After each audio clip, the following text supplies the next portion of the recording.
तो उसके बाद जब स्ट्रक्चर बना था तो इसमें हमने फंक्शनैलिटी इंप्लीमेंट की थी, वो कर ली तुम लोगों ने, बढ़िया।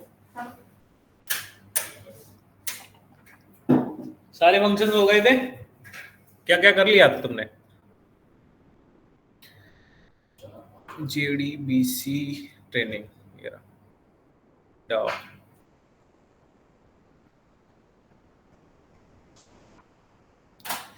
अच्छा अपडेट लिस्ट ऑल हो गया, get employ by ID, get EMP by name, okay done. SQL injection भी हो गया था, और एसक्यूएल इंजेक्शन के बाद मैंने कुछ नहीं पढ़ाया, अभी प्रिपेयर्ड स्टेटमेंट नहीं हुआ ना, वही पढ़ते हैं। अब क्या करना है, उन्होंने कहा अब सर एक और फंक्शन बनाना है। क्या उन्होंने कहा, करना तो सेम एम्प्लॉय है ही, बट थ्रू प्रिपेयर्ड स्टेटमेंट करना है, क्योंकि सर इसमें एक प्रॉब्लम आ गया, किसमें, स्टेटमेंट में, जिसमें एसक्यूएल इंजेक्शन हो जाता है, एक एम्प्लॉय निकालना था, वो तो पूरा लिस्ट निकाल के पकड़ा रहा है, पूरा टेबल उठा के पकड़ा दे रहा है, ये लो भाई। तो एसक्यूएल इंजेक्शन से अगर हमें बचना है तो हमें क्या चाहिए, उन्होंने कहा तब हमको उन्होंने बना के दिया एक नया स्टेटमेंट जिसका नाम था prepared statement. Prepared statement child interface होता है किसका, स्टेटमेंट का। तो स्टेटमेंट वाली फंक्शनलिटी सब कुछ इनहेरिट कर ली, कुछ एक्स्ट्रा फंक्शनलिटी उसने अपनी डाली है, तो वो क्या, डायनेमिक क्वेरी की, वो डायनेमिक क्वेरी रखता है। मतलब सबसे पहले तो वो जो भी क्वेरी रहेगा ना, जो भी तुम क्वेरी उसमें चलाना चाहते हो, वो प्री कंपाइल्ड होगी, मतलब जैसे ही प्रिपेयर्ड स्टेटमेंट बनाओगे वहीं पे आप क्वेरी अपनी दे दोगे, वो क्वेरी को कंपाइल करके रखेगा। अब वो क्वेरी को अगर कंपाइल करेगा, सपोज आपने इंसर्ट चलाया, insert into employ, name, ID और वो सब आपने दिया, 4-5 जो भी कॉलम तुम्हारे थे, तो उन सारे कॉलम्स के टाइप है ना डेटाबेस में, वो चेक करके बैठ जाएगा, चेक करके बैठ जाएगा। उसके बाद अगर तुम कोई डेटा दोगे, कोई भी डेटा दोगे, तो कब दोगे, रन टाइम पे, जब प्रिपेयर्ड स्टेटमेंट का ऑब्जेक्ट बन जाएगा, तो आप रन टाइम पे सेटर्स के थ्रू डेटा सेट करवाओगे। और रन टाइम पे अगर डेटा सेट तुमने सही फॉर्मेट में नहीं करवाया ना, वो एरर दे देगा, नहीं चलाएगा क्वेरी।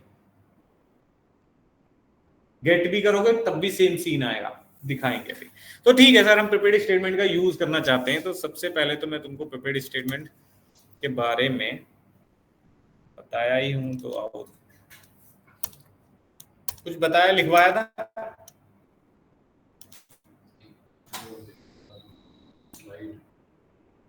JDBC ही ओपन है।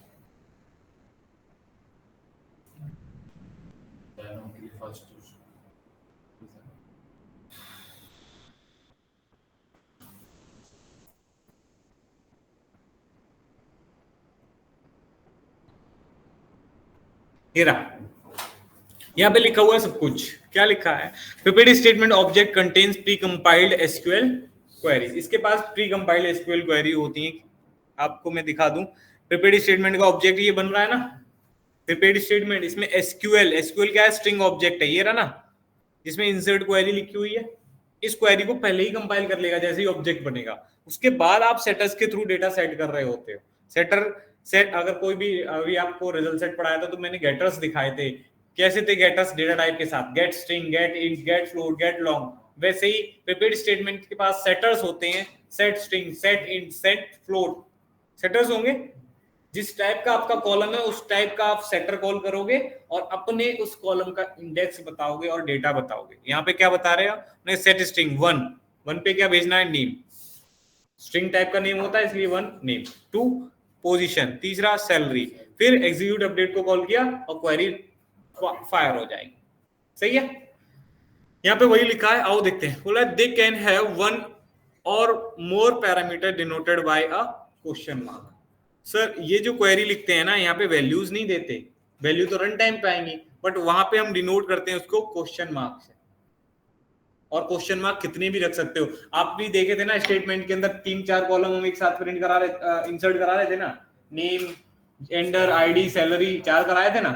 तो इसमें भी तो हो सकते हैं 4, 40, जितने करने तुम्हारा मन, जितने करने हैं उतने क्वेश्चन मार्क लगाने पड़ेंगे। यहाँ पे डेटा फील्ड कितने, नेम, पोजीशन, सैलरी, 3 है ना, इसलिए 3 क्वेश्चन मार्क लगाया। पहला क्वेश्चन मार्क किसके लिए है, नेम के लिए, दूसरा पोजीशन का, तीसरा सैलरी का। तो पहले क्वेश्चन मार्क पे जो डेटा सेट करना है, तो यहाँ पे आप बता रहे हो 1 पे सेट करो नेम को, 2 पे सेट करो पोजीशन पे, तीसरे पे सैलरी। यहाँ पे आ जाएगा वो डेटा, फिर ये क्वेरी एग्जीक्यूट अपडेट के थ्रू चलेगी जाके डेटाबेस में और डेटा परसिस्ट हो जाएगा। आगे पढ़ो। Prepared statement, the parameters in the prepared statement are denoted by, इसी से कर रहे हैं। And set at run time use simple setter, set x मतलब सेट स्ट्रिंग, एक्स बोले तो स्ट्रिंग यहाँ पे लिखा भी होगा, where x is the type of the parameter. Data type की तो बात हो रही है, एक्स क्या होगा, टाइप होगा। तो जो भी टाइप है, स्ट्रिंग है तो सेट स्ट्रिंग, इंट है तो सेट इंट, फ्लोट है तो सेट फ्लोट, लॉन्ग है तो सेट लॉन्ग। ठीक है ना, बहुत सिंपल है। And the method argument are the order and value of the parameter. Argument जो होगा वो क्या होगा, ऑर्डर बताएगा और वैल्यू बताएगा। तो ये बता रहा ना, पहला ऑर्डर क्या है 1 2 3, और इसके अंदर क्या है, वैल्यू, नेम, पोजीशन और सेल। बस यही तो सीखना है। बीइंग अ सब क्लास, वैसे सब क्लास नहीं, वो सब इंटरफेस है, ध्यान रखना। बीइंग अ सब class of statement, prepared statement inherit all the functionality of statement, execute query, execute update and execute. 3 methods हमने देखे हैं, नहीं देखे 2 तो देखे ही होंगे, execute query and execute update. Execute नहीं देखा, एग्जीक्यूट वो मेथड है, इसका स्क्रीनशॉट ले लो, तीनों का डिफरेंस ये लिखा हुआ है, तीनों का डिफरेंस ये लिखा हुआ है। एग्जीक्यूट किस लिए यूज होता है, सबसे पहले अगर बात करें एग्जीक्यूट क्वेरी, एग्जांपल में लिखा है सिलेक्ट क्वेरी चलानी है तो एग्जीक्यूट क्वेरी मेथड कॉल करना है।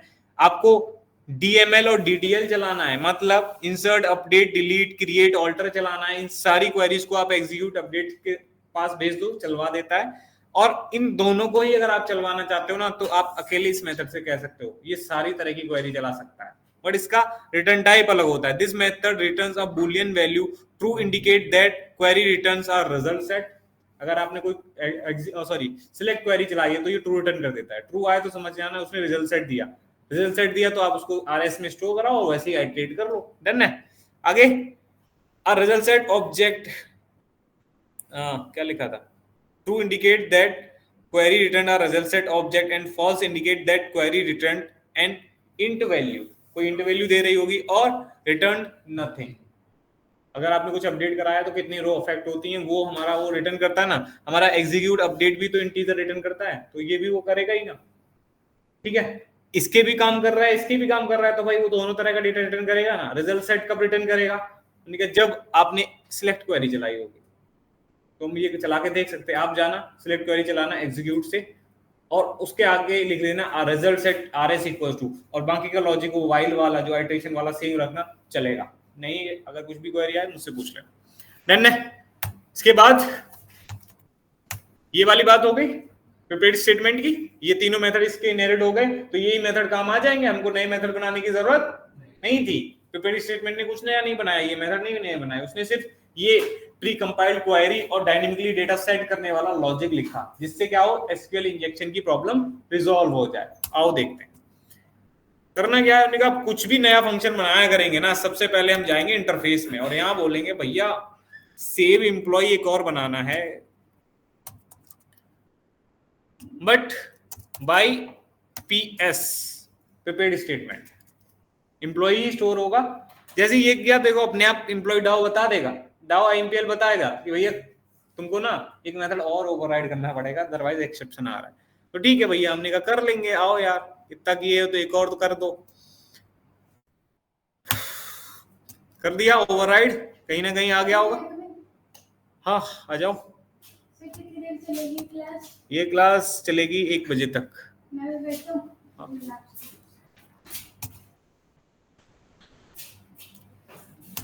ठीक है, अच्छा डिलीट वाला मैंने तुमको करने बोला था, कर लिया था ना, पता चले तुम ऐसे ही आके इधर बैठ रहे हो। डन है, करना क्या है, कुछ नहीं, सबसे पहले आप प्रिपेयर्ड स्टेटमेंट बनाओ, क्योंकि वहां पे भी आप क्या करते आए थे, इधर आ जाओ। सेव एम्प्लॉय जब हमने स्टेटमेंट के थ्रू बनाया था तो सबसे पहले स्टेटमेंट क्रिएट की थी, अब प्रिपेयर्ड स्टेटमेंट बनानी है। बट प्रिपेयर्ड स्टेटमेंट जब हम बनाते हैं तो प्रिपेयर्ड स्टेटमेंट वाला जो मेथड है वो क्वेरी भी मांगता है विद क्वेश्चन मार्क्स, इतना तो अभी हमने देखा था वहां। आओ वही करते हैं, इधर आए। सर हमको बनाना है prepared statement, TS equals to connection से मिलेगा प्रिपेयर्ड स्टेटमेंट,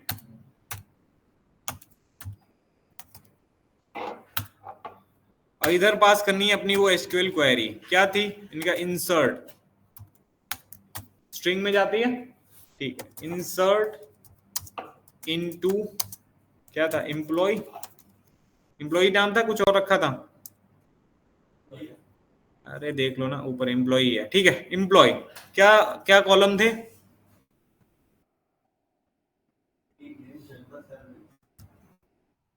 यही था ना, ठीक है।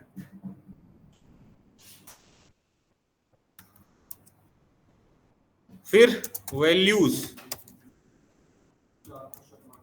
और यहाँ पे वैल्यूज की जगह क्या आएगा सर, क्वेश्चन मार्क आ जाएंगे। तो question mark 1, question mark 2, question mark 3 और क्वेश्चन मार्क 4।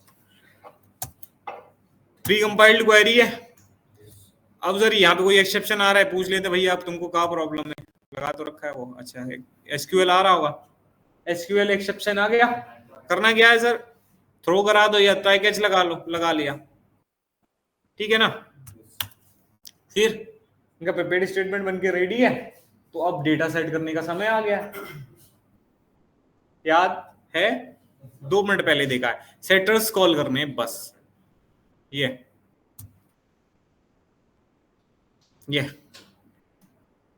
सर हमने सुना था यहाँ पे आके देखा तो ट्राई के अंदर ब्रैकेट लगा के कोई ऑब्जेक्ट बनाया, क्यों बनाते हैं ऐसा ऑब्जेक्ट पता है, ट्राई के साथ ब्रैकेट लगा के ऑब्जेक्ट क्यों बनाना होता है, क्योंकि सर हमको वो डॉट क्लोज मेथड कॉल नहीं कराना, ऑटोमेटिकली डॉट क्लोज कॉल हो जाए, तो ट्राई विद रिसोर्स वाला कॉन्सेप्ट भूलना नहीं है भाई।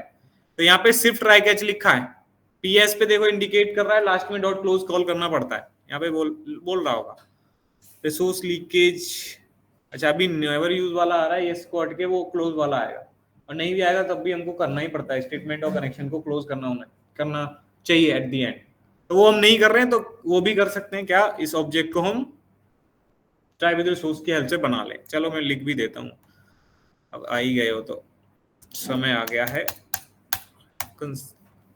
एक ऐसा कोड लिखें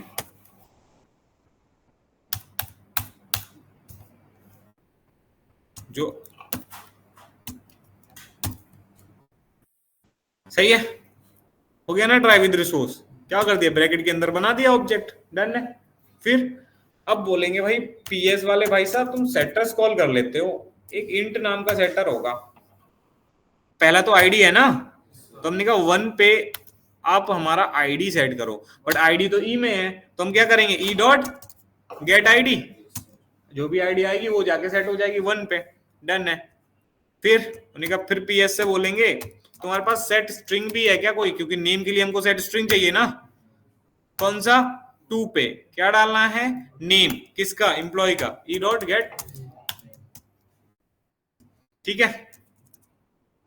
3 पे क्या डालना है, जेंडर है ना,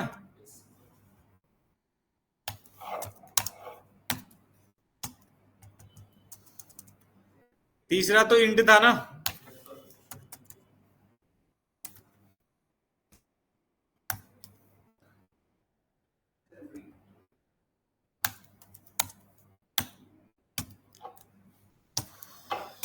हो गया।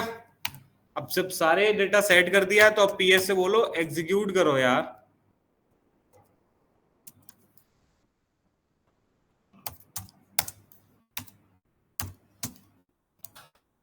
और यहां पे प्रिंट कर दो डन।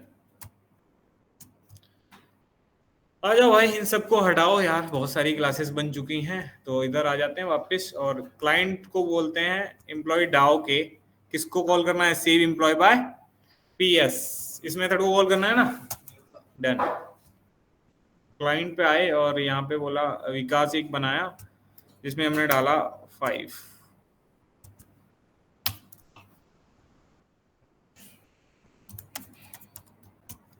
ठीक है। डाउ का ऑब्जेक्ट ये रहा, इनसे बोलेंगे भैया तुम एसक्यूएल इंजेक्शन कर रहे हो इसलिए अब हम कुछ और लेकर आए हैं और उसकी टेस्टिंग चल रही है अभी, तो हम बोलेंगे ये वाला मेथड कॉल कर दीजिए, विकास क्या, ये रहा ऑब्जेक्ट, एम्प्लॉय पास करते हैं, रन करा, डन एंड सक्सेसफुल का मैसेज आया, इस डेटाबेस से कनेक्ट हो रहे थे, आओ देखते हैं भाई।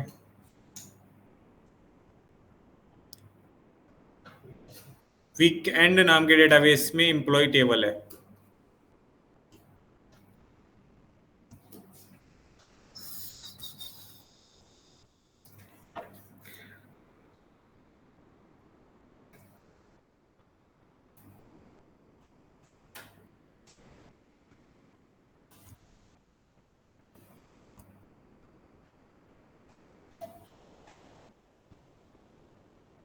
5 पे मुकुल आ गया सर? ऑलरेडी 5 था, 2 बार क्यों आया? क्योंकि हमने प्राइमरी की तो नहीं बनाया ना उसको। प्राइमरी की बनाते अगर आईडी को तो सर ये डुप्लीकेट के चक्कर में आता ही नहीं, एरर आ जाता। ठीक है ना, बट ये आ रहा है डुप्लीकेट डेटा क्योंकि सारे कॉलम एक जैसे हैं, किसी पे कोई भी कंस्ट्रेंट सेट नहीं कर रखा। क्लियर है? तो सर उसके थ्रू भी आ रहा है सर, क्या पता नहीं आ रहा हो, ये पुराना पड़ा हो, तो क्या करते हैं एक नया ऑब्जेक्ट बनाते हैं, और नया ऑब्जेक्ट बनाएंगे 7, क्योंकि 7 तो नहीं है ना, नितिन कर देते हैं। सही है?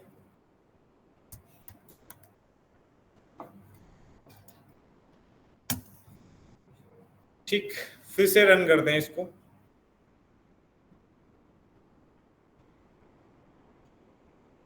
सर रन करते हो आप यहीं लिस्ट करा लिया करो ना,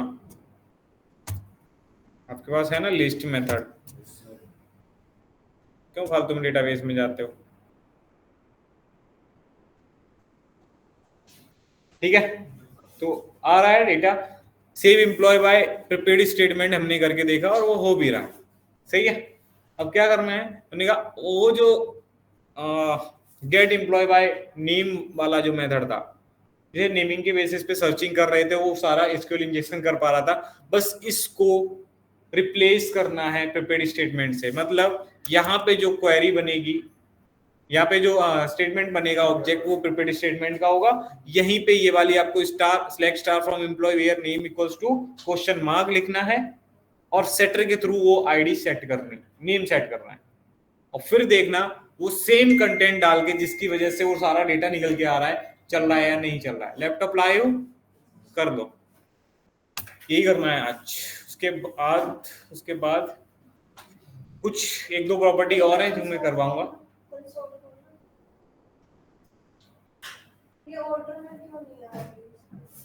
क्या ऑर्डर में?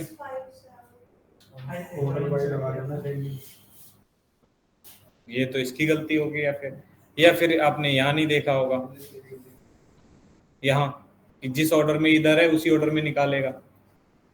5 अभी आपने डुप्लीकेट डाल दिया था, 6 के बाद 5 फिर से डाल दिया तो दोबारा चलेगा, क्योंकि वो प्राइमरी नहीं थी की।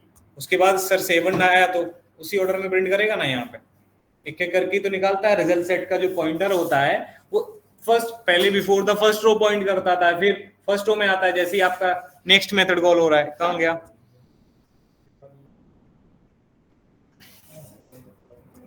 ये क्या करता है, ये पॉइंटर को मूव कराता है, first row, second row, third row, उसी ऑर्डर में आएगा। वो क्वेरी चला है, तो वो क्वेरी चलानी चला सकते हैं, क्यों नहीं चला सकते? अगर आपको वो चाहिए वो भी चला सकते हैं, बट उसके लिए आपको अपनी क्वेरी चेंज करनी पड़ेगी। हम तो एक नॉर्मल क्वेरी लिख रहे थे, सिलेक्ट स्टार फ्रॉम एम्प्लॉय, वो था ये। करो भाई। हाँ भाई, ठीक है,